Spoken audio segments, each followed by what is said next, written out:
Good afternoon. This is Rob McCarthy with SkipperBud's.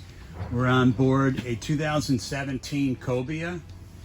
This is a new listing, just came in November. It's in excellent shape. The boat's had 2 owners. It's powered by a 200 horsepower YAMAHA. Plenty of storage on the boat. This is a flip up back seat, gets out of your way for fishing.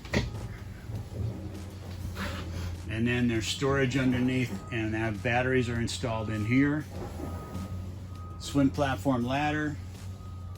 The boat's currently under shrink wrap in St. Clair shores, but as you can see, we've got a door. It's easy to board and easy to see. It's got a web T-top. Newer electronics were installed by the current owner. Upgraded stereo, GARMIN, and ICOM. Any questions? Call Rob McCarthy at SkipperBud's at Belmare Harbor and Macrae Harbor at 248-881-7124.